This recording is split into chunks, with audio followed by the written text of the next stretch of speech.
सब जगह जाएंगे, डोरे धागे करवाएंगे, पीर फकीरों के वहां जाएंगे, मुल्ले मौलवियों के वहां जाएंगे, सब जगह जाएंगे, आराम से ले लेंगे, प्रसादी भी खा लेंगे, मान्यता भी कर लेंगे। शिरडी के साईं बाबा को बहुत लोग मानते हो, जिनके इतिहास को 100 साल अभी पूरे हुए ईस्वी सन 2018 में। ईस्वी सन 1918 में इन्होंने शिरडी में समाधि ली थी, ऐसा कहा जाता है। 100 साल इनकी समाधि को पूरे हुए। कई लोग इनको भगवान मानते हैं, कई लोग इनको चमत्कारिक देव मानते हैं, कई लोग इनको महापुरुष मानते हैं, वहां जाते हैं और मत्था टेकते हैं। जरा सुनिए ये कौन थे। मेरा दावा है, हिंदू हो या जैन हो, जो इनको मानते हैं, उन 100 में से 99 लोगों को भी यह पता नहीं है कि ये कौन थे। 99 लोगों को भी यह पता नहीं है कि ये कौन थे, कौन है, इन्हें क्यों लाया गया, ये 99 को पता नहीं। बेवकूफी की पराकाष्ठा देखो, जब पता नहीं और मानते हैं, पता नहीं और स्वीकार करते हैं, पता नहीं और पूछते हैं। बहरुद्दीन पिंडारी नाम का एक व्यक्ति था, ये अफगान से यहां आया था, ये पिंडारी जाति का था। ये मैं तब की बात कर रहा हूं जब औरंगजेब का खात्मा हो चुका था और मुगल साम्राज्य समाप्ति की ओर आगे बढ़ रहा था। धीरे धीरे मराठाओं ने अपना वर्चस्व जमा लिया था और वे हिंदू साम्राज्य की स्थापना के लिए बहुत मजबूती के साथ में आगे बढ़ चले थे। भारत के अंदर, भारतवर्ष के अंदर, अखंड हिंदुस्तान में जोरदार हिंदुत्व साम्राज्य का, हिंदू साम्राज्य का विस्तार होने जा रहा था। ये मैं तब की बात करता हूं।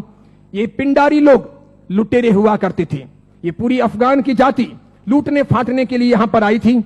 मुगलों के काल के अंदर इसने अच्छी खासी मात्रा में जगह जगह लूटपाट की थी। हिंदुओं को टारगेट बनाना, उन्हें लूटना, उनके पैसों को छीनना, उनकी बहन बेटियों को छेड़ना और पसंद आ जाए तो उनकी बहन बेटियों को उठा लेना, ऐसे इनके कर्तव्य हुआ करते थे। 1838 में इस बहरुद्दीन का माफ कीजिएगा, 1838 में इस बहरुद्दीन का जन्म हुआ और यह आगे बढ़ा। उसके बाद में एक फिल्म आई, वो हिंदी फिल्म थी। उस फिल्म को जगह जगह पर दिखाया गया षड्यंत्र के आधार पर। फिल्म में यह बताया गया, औरंगजेब के मरने के बाद पहली बार जब बोलने वाली फिल्में आई, पहली बार जब फिल्म आगे बढ़ी, वो ब्लैक एंड व्हाइट मूवी, जब फिल्मों का जमाना आया, तब यह बताया गया कि ये बहरुद्दीन पिंडारी तो बहुत अच्छा आदमी और ये पिंडारी जाति के लोग तो देशभक्त हैं, देशद्रोही नहीं, ऐसा बताया गया। बावजूद इसके इस बहरुद्दीन ने जगह जगह डकैतियां करना, लूटना फाटना जारी रखा। बड़ी मात्रा में लोगों को तहस नहस करता रहा।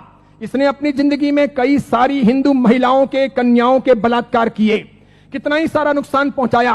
अंततः जब धीरे धीरे मराठा साम्राज्यों के सामने, उधर झांसी की रानी, झांसी के अंदर लक्ष्मीबाई लोहा ले रही थी, उस वक्त अंग्रेजों का आगमन हुआ। अंग्रेजों को यह बहरुद्दीन बहुत नागवार गुजरा। इन्होंने जैसे तैसे करके इस बहरुद्दीन को भगाने के लिए, पकड़ने के लिए खूब कोशिशें की। यह बहरुद्दीन बेस बदल करके भागता हुआ अहमदनगर आया, जिसे नगर कहा जाता है, महाराष्ट्र का बहुत बड़ा एक शहर है। अहमदनगर आया और सुनिए, इतिहास ये कहता है कि यह बहरुद्दीन पिंडारी अहमदनगर के अंदर एक वेश्या के घर रहा। उस वेश्या को अपना बना करके उसने वहीं पर अपना आशियाना बना लिया वेश्या के साथ। आगे जाकर उसने शादी की या नहीं की, इसका कोई सबूत नहीं। वेश्या के साथ रहते रहते 2 संतानों का जन्म हुआ। एक था लड़का जिसका नाम रखा गया चांद मियां। बहरुद्दीन ने अपने बेटे का नाम रखा चांद मियां। थोड़ा बड़ा हो जाने के बाद में बिना पढ़ाई लिखाए इस चांद मियां को अपनी डकैतियों में जासूसी के तौर पर बहरुद्दीन पिंडारी ने उपयोग करना प्रारंभ किया।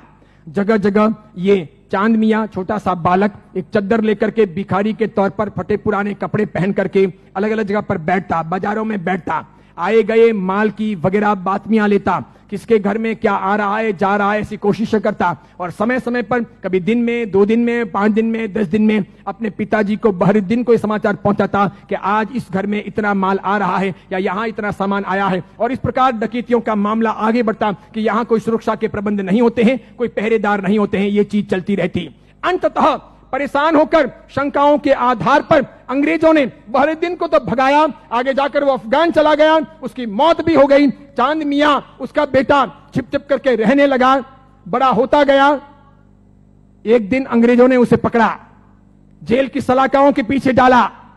8 साल तक ये चांद मियां जेल में रहा, अंततः यह छूटा। मराठा ताकत के साथ में अंग्रेजों का मुकाबला कर रहे थे। झांसी की रानी भी किसी भी हालत में अंग्रेजों को घुसने नहीं दे रही थी। अंग्रेजों को लोकल गुंडे चाहिए थे इन लोगों के सामने लड़ने और इनको परेशान करने के लिए। चांद मियां ने पैसे लेकर के झांसी की रानी के खिलाफ में अंग्रेजों के पक्ष में गुंडों को इकट्ठा करने और लड़वाने और मगजमारी करने के लिए तैयारी दिखाई। अंग्रेजों ने अच्छे खासे मोटे पैसे चांद मियां को दिए। ये चांद मियां महाराष्ट्र से ठेठ झांसी गया। अंततः अंग्रेजों के हाथों झांसी की रानी लक्ष्मीबाई को मरवाने में इस चांद मियां की भी भूमिका रही। उसके मरने के बाद इन अंग्रेजों ने उस चांद मियां को नवाजा।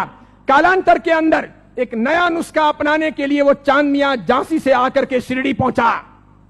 वहां सुलेमानी मुसलमानों के साथ में उसकी पहचान हुई।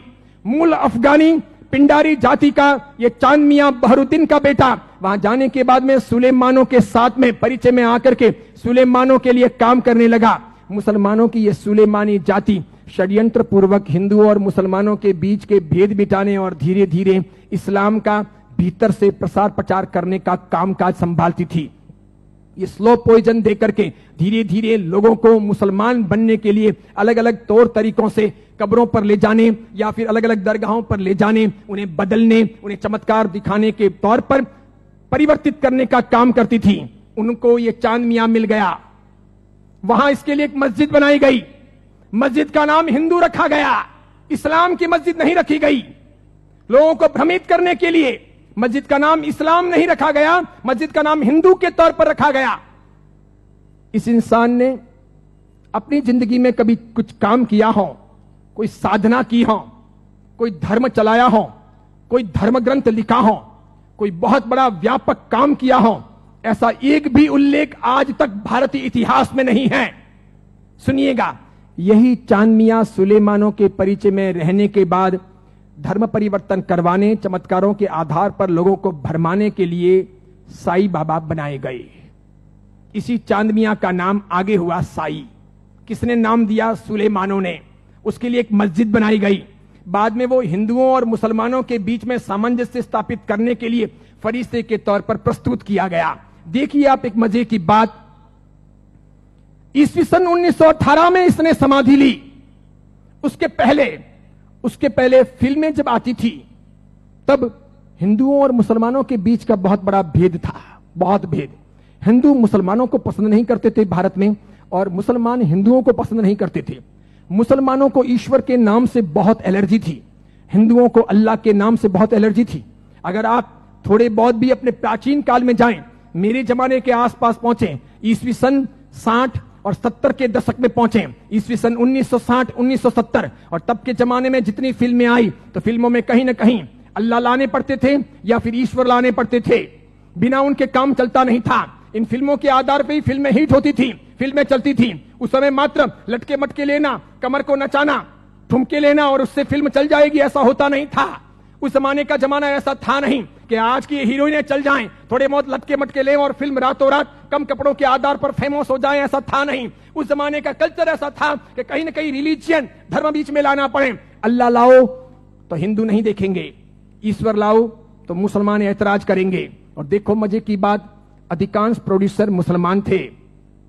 अधिकांश पाकिस्तान से, सिंध से, पंजाब से और कश्मीर से आए हुए हीरो और हीरोइन ये भी मुसलमान थे। लेकिन नौबत ये थी कि ये मुसलमान हिंदुस्तान के बाजार में अपने असली नाम से चल नहीं सकते, और इसीलिए दिलीप कुमार मुसलमान, उसको अपना नाम बदलना पड़ा। मीना कुमारी मुसलमान, उसको अपना नाम बदलना पड़ा। सुरैया देवानंद से शादी करना चाहती थी, लेकिन मुसलमान होने के नाते स्वीकार नहीं किया गया। पिता ने अनुमति नहीं दी कि हिंदू के साथ शादी नहीं हो सकती, उसे भी अपने नाम बदलने पड़े। 15-20 से अधिक ऐसे हीरो हीरोइन हैं 1960, 1970 और 1980 के दशक के, 1960, 1970 और 1980 के दशक के जिन मुसलमानों को मार्केट में चलने के लिए, स्ट्रेटजी बनाने के लिए अपने नाम बदलने पड़े। वो मुसलमान थे, उनको हिंदू दिखावा करना पड़ा। इधर देखो, जावेद अख्तर हो, सलीम खान हो, नौशाद हो और महमूद खान हो, ये सभी ऐसे प्रोड्यूसर थे जो जन्म से मुसलमान थे, इरादे से मुसलमान थे, हैं भी। इसके सिवाय अन्य अन्य आए और इन लोगों को अपनी फिल्में चलानी थी।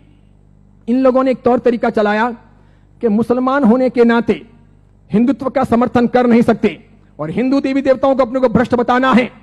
क्योंकि आप पुरानी फिल्में देखिए और आज की फिल्में देखिए, किसी भी अल्लाह को कभी गाली नहीं दी जाती, किसी मस्जिद के ऊपर सवाल नहीं किए जाते, कभी कुरान के बारे में कुछ बोला नहीं जाता। लेकिन हिंदू देवी देवताओं की फिल्मों में मजाक होगी। किसी भी हिंदू देवी देवता को मानने वाले पंडित पुजारी को भ्रष्टाचारी, नालायक, रैप करने वाला बताया जाएगा। लेकिन किसी पादरी को, किसी भी मौलवी को रैप करने वाला या भ्रष्ट काम करने वाला नहीं बताया जाएगा। ये सब योजनाएं थी, वो मुसलमान प्रोड्यूसरों ने आगे बढ़ाई। बढ़ाते बढ़ाते उन्होंने वहां बढ़ाई कि उन्होंने देखा कि किसको लाया जाए।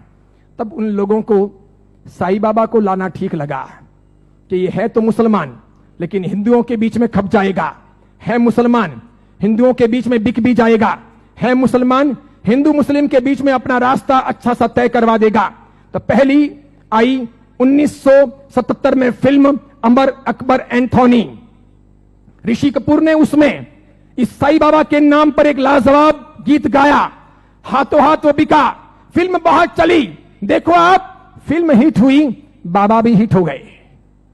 फिल्म हिट हुई, बाबा भी हिट हो गए। मुझे यह बताओ, साईं बाबा का कौन सा धर्म ग्रंथ है?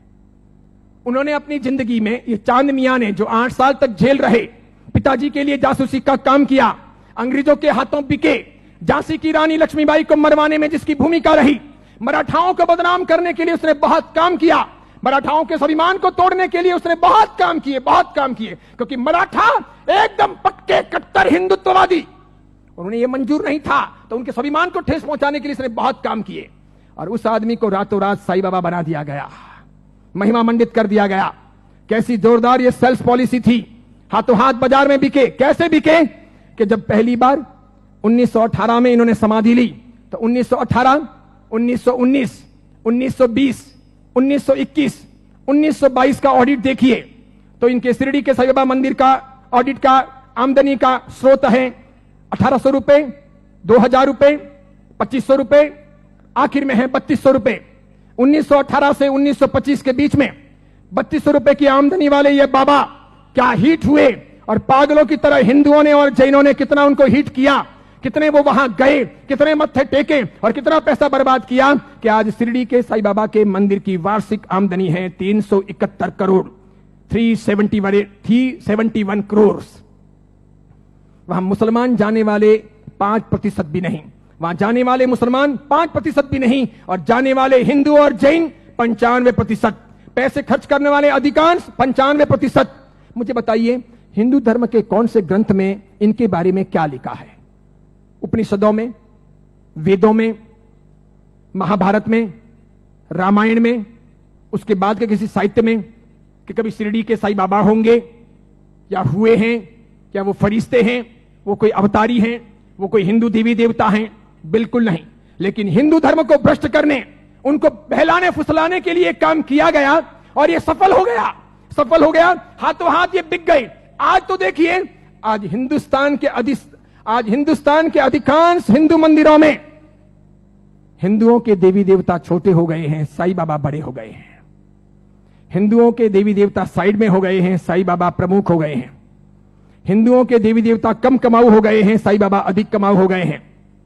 जिसको भी अपनी दुकानदारी चलानी हो और भगवानों के नाम पर, देवी देवताओं के नाम पर पैसा कमाना हो, साईं बाबा की मूर्ति ला दो। आप भी प्रयोग कर सकते हो। दुकान बराबर नहीं चलती हो तो दुकान के बाहर बिठा दो, धनाधन उसका गल्ला अच्छा चलेगा, आपकी दुकान के गल्ले से भी अच्छा। बस ऐसी बात हो गई। चमत्कारों के तौर पर मुझे बताइए कि उन्होंने क्या किया, उनसे क्या हुआ? बताइए कि शिरडी जाने वाले सभी लोग अमीर हुए, सभी की गरीबी दूर हो गई, सब लखपति करोड़पति हुए, अरबपति हुए? क्या सभी के दुख दूर हो गए? जो वहां गए और हर साल जाते हैं, क्या वो बीमार नहीं पड़ते? क्या उनके घर में बाल बच्चे बराबर पैदा होते हैं, वे वांझिए नहीं रहते? क्या उनके वहां पर किसी का एक्सीडेंट नहीं होता, दुर्घटना नहीं होती? क्या शिरडी जाते हैं और मानते हैं उनके सब ख्वाब पूरे होते हैं? बताइए मुझे। और दूसरी बात, एक जैन परंपरा में जन्म लेकर, अरिहंत को मानकर, सुदेव सुगुरु सुधर्म के आधार पर चलकर आपको कौन सा दुख हुआ? कौन सी भीख मांगनी पड़ी? कौन सी तकलीफें हुई? अरे मजारों पर जाकर अगर बीमारियां दूर हो सकती थी, कब्रिस्तानों पर जाकर अगर बीमारियों से हम मुक्त हो सकते थे, या शिरडी के साईं बाबा के वहां पर मत्था टेक करके हम अपने रोगों से मुक्त हो सकते थे, तो फिर बड़े बड़े अस्पतालों के निर्माण की आवश्यकता क्या थी? बीमारियां जब मजारों पर और शिरडी के साईं बाबा के वहीं पर दूर हो जाएगी, तो फिर अस्पतालों की जरूरत क्या है? कितनी बड़ी मात्रा में हिंदुओं का शोषण हो रहा है। देखना आप, आने वाले कुछ समय के बाद हिंदू धर्म दो भागों में बंट रहा है। आज मैं उद्घोषणा कर रहा हूं, यह बहुत बड़ी भविष्यवाणी है। इन दोनों के बीच में गहरा संघर्ष चलेगा और इन दोनों के बंटवारे में, इन दोनों की लड़ाइयों में दूसरे धर्म के लोग हावी हो जाएंगे। वे अपना रास्ता तय कर लेंगे और इस प्रकार उनका षड्यंत्र सफल हो जाएगा। आगे जाकर के अब दो प्रकार के हिंदू आपको देखने को मिलेंगे। हिंदू धर्म दो भागों में बटेगा, एक साई भक्त हिंदू, दूसरे सनातनी हिंदू। दो प्रकार के हिंदू आपको देखने को मिलेंगे। एक वे जो साईं बाबा को मानते हैं, दूसरे वे जो साईं बाबा को नहीं मानते हैं। कई सारे हिंदू पंडित पुजारी हैं, कई सारे हिंदू संत महात्मा हैं, उनको भी अक्ल नहीं है। वे भी शिरडी के साईं बाबा के वहां पर जाते हैं और उनको मानते हैं और उनके मंदिर बनाते हैं और उनकी पूजा करते हैं। उनको पता नहीं कि राम का इतिहास है, कृष्ण का इतिहास है, बजरंग बली का इतिहास है, महाभारत का इतिहास है, रामायण का इतिहास है, देवी देवताओं का इतिहास है। इनका कोई इतिहास नहीं। ये हिंदू नहीं, ये साधक नहीं। जैन साधु साध्वी भी शिरडी जाते हैं तो यदा कदा दर्शन करने के लिए वहां चले जाते हैं और कर्म फोड़ के चले आते हैं। कितने बेशर्म होते हैं ऐसे जैन साधु साध्वी। क्यों उन्होंने पंच महाव्रत लिए हैं? क्यों उन्होंने सफेद कपड़े पहने हैं? मैंने कितने ही अलग अलग अपने संप्रदायों के जैन साधु साध्वियों को यात्रा के दौरान शिरडी जाते हुए देखा। वहां जैन मंदिर भी है, उपाश्रय भी है, स्थानक भी है, और उसके बाद में कभी न कभी वहां के श्रावकों को कहकर या अपने चेले चपाटियों को साथ में लेकर वे शिरडी के साईं बाबा के मंदिर में दरबार में चले जाते हैं। जिस इंसान ने बलात्कार किया हो, डकैतियां की हो, चीना चपटी की हो, जिसने झांसी की रानी को मरवाया हो, जिसने हिंदुत्व का नाश किया हो, जिसका ऐसा कामकाज रहा हो, उसको रातों रात फरिश्ता बनाया गया हो और उसे हम पूजे। ये कौन से देवी देवता हुए? ये कौन सा चमत्कार हुआ? ये क्या क्या साधना के उच्चतम बिंदु हुए? बताइए, आदर्श कहां है? नैतिकता कहां है? योग्यता कहां है? बहुत सारे लोग ख्वाजा मोइनुद्दीन चिश्ती की दरगाह पर जाते हैं,